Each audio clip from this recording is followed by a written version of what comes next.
روکا شدو بر پرسا راگاندنا یکیتیا پاریزرین کرد جه آلمانی شتوتگارت لگل منه روکا بخیراتی السر خیره به داری هر تشتی آوا کرنا و یکیتی من حس کرد بزانه بم آرمانجا و چیه چما و او یکیتی آوا کر دم باش و ایوار باش رو داوی تماشابانی رو داوی را براستی یعنی آرمانجا ما دوی یکی دا او بوج برکو ام نزیکی ساله که ام ناب هولدانه که دا بون کو ام وک پارێزەر و حقوقناسên Kurdê Rojava em xwe bikînin hevdil da ku em bikaribin em alî bibin stûnek ji wan re çi ji hindir welat re çi li Ewropayê. Lê plana me ew bû ku em meha hefta li havînê meha heftan da ku em konferansa xwe darxin û em xwelwirda xwe rakînin lê ji ber bûyerên dawî ku çêbûn taybetî li koçberiya Efrînê ê duyemîn li Şehbayê وک کلاندنه که نافخایی دا ناف پارازران دا چه بو پارازره مدا مدی پیوسته که یک و دوی ام خارا کنن جبو که ام بکاربن دا که ام به فورم و دادگاه ناف نتوی دا ام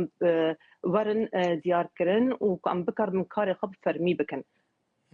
باشه روکا مثلا هجماره که گلی که مزنج پارازران لأوروپا تایبتی پشتی یعنی شر سوری و دکاربو خو بگینن هجماره که مزن جوان پارێزەران براستی هجماره پارێزەران گەلەکە ez nikan miştera bêjim tam çi qasere amarê wan yani ne zelale lê hanê em wek hevgirtin em 47 parêzerin destpêkê de bi grupeke çûk me dest pê kir dûvra jî me dî hîdî em fere bûn yani grupa me fere bû me dî ku em nav vê 47 parêzer divê em tiştekî bikin me rabû sistemeke navxwayî me nivîsand me ji xwe re navekê li bijart hevgirtina parêzerên Kurd me logoyê xwe çêkir me xwe amade dikir ji bo havînê lê bi rastî rewş pêwîst bû ku em hînekî bilezînin û em derkevin pêş.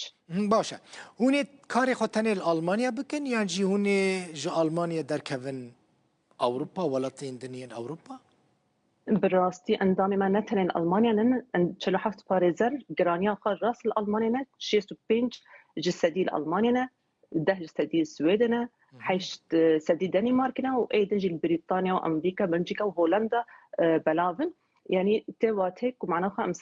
serenserê ne tenê Ewropayê cîhanê de em belavin lê girêdanê me wê helbet wê bi Rojavayê Kurdistanê re jî wê çê bibe hêç demê pêwîst demê ku em bibînin ku divê em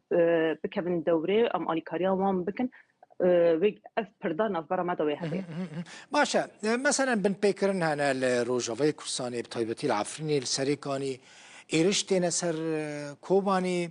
hûnê di wî warî de çi karî bikin? Em niha em ser doza Kurd bi giştî sekînine taybetî li mafê Kurdên Rojava Kurdistanê em niha sekînine em çi dikin em niha raporan amade dikin û em ji bo ku em bişînin sazî û form dadgehên navnetewî û Parlemena Yekîtiya Ewropayê û Parlemena dewletên Ewropî jî da ku ev yeka cî xwe bigire û bibe bandor. هێوی دکەم ڕۆکە هێوی دکەم ینی پارێزەرێن دن jî werin di nava we de cih bigirin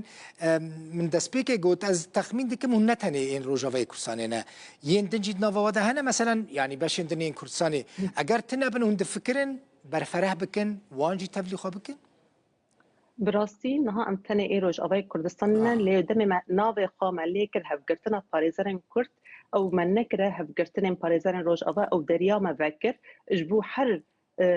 çar parçeyê Kurdistanê bikarbin tevlî bibin û rastî bangeke me jî heye û pîwîstiya me jî gelekî heye çi parêzerên hundirê